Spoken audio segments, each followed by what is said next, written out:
बहुत स्पष्ट है, बिहार की जनता बदलाव सिर्फ इसलिए नहीं चाहती कि वो त्रस्त है इस सरकार से, बदलाव इसलिए चाहती है क्योंकि उनको तेजस्वी में और धड़कन रुक जाती है जब भी हम एक्सीडेंट का सुनते हैं। NH-139 चुनौती एज सच जो है कोई होती नहीं है, चुनाव होता है, चुनौती नहीं।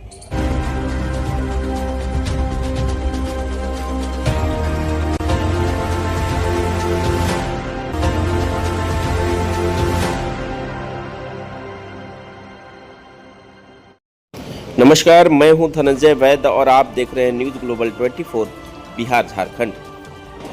ओबरा विधानसभा सीट से राजद के टिकट पर दूसरी बार ताल ठोक रहे ओबरा विधायक ऋषि कुमार ने न कि बिहार में युवा बदलाव चाह रहे हैं, बल्कि उन्हें तेजस्वी यादव पर पूरा भरोसा है।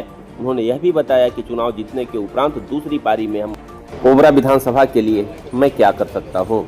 दिल रो जाता है जब भी मैं सुनता हूँ कि NH-139 पर एक्सीडेंट होता है। हमारी दूसरी पारी में ट्रामा सेंटर और ओबरा दाऊदनगर में ओवरब्रिज की प्राथमिकता होगी। देखिए न्यूज ग्लोबल 24 की एक खास रिपोर्ट।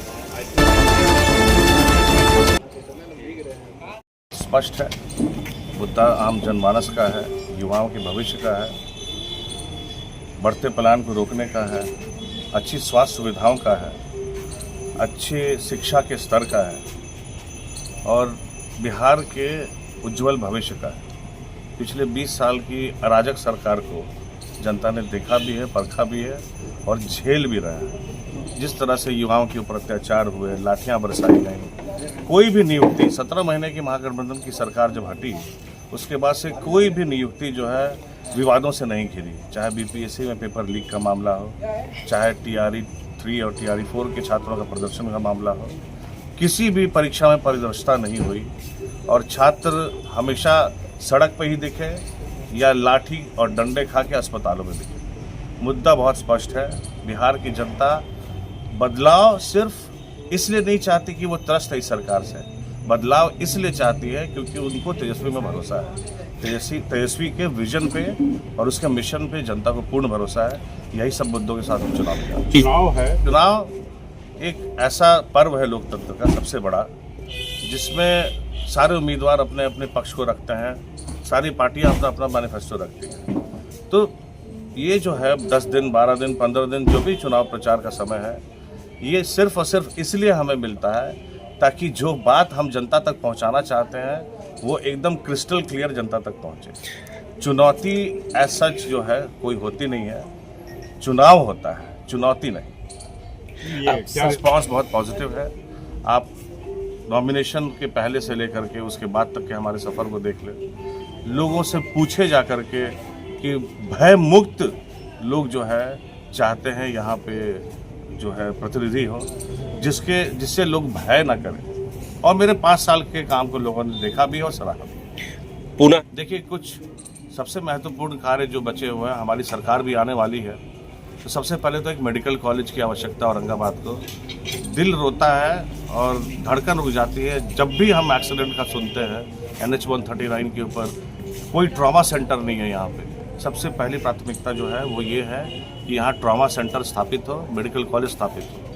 फिर शिक्षा के ऊपर जो है बहुत ज़्यादा हम लोगों का फोकस है कि शिक्षक तो बहाल हो रहे हैं, हमारे समय में भी हुए 17 महीने में, लेकिन उस कोटि का भवन, प्राइमरी स्कूल की बिल्डिंग्स गायब है। प्राइमरी स्कूल जो है, जो सबसे बेसिक स्कूलिंग है और सबसे ज़्यादा ड्रॉप आउट उसी स्टेज के ऊपर होता है, तो प्राइमरी स्कूल्स की इंफ्रास्ट्रक्चर की प्रॉब्लम है।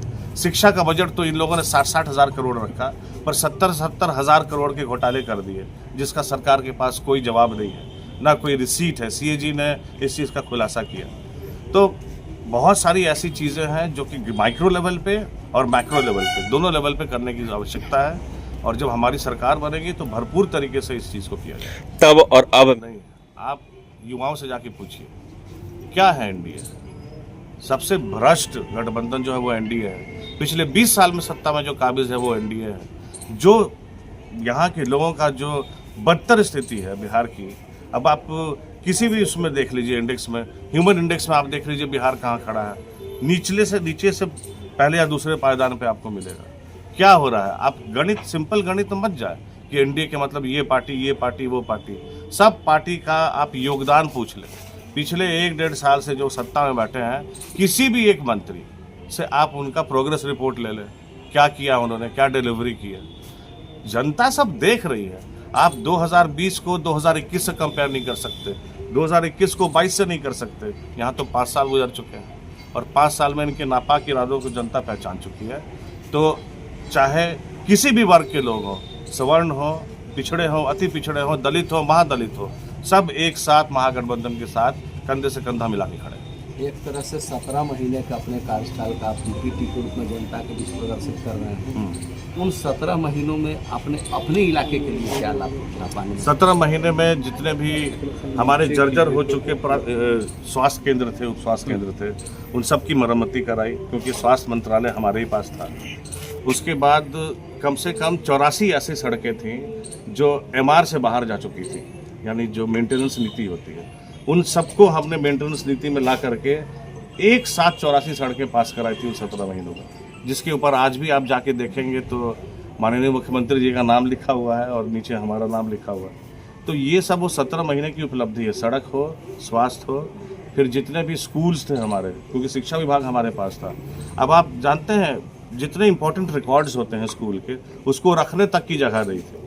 तो हर जगह जो है यानी बेंच डेस्क की कमी, वो कंप्लीट कराए, अलमीरा भिजवाए, ताकि वही लॉकेबल अलमीराज जो होते हैं वो भिजवाए, ताकि कम से कम इंपॉर्टेंट डॉक्यूमेंट्स लॉस नहीं हो। जितने भी लैब्स थे, यानी कि जितना आपका जो ब्रॉडकास्टिंग सिस्टम वाले लैब्स थे स्कूल के, उन सबको दुरुस्त कराया, बंदोबस्त कराया सबका कि सब अच्छे से चले। तो 17 महीने में बहुत कुछ हमने किया है और जनता जानती है इस बात को।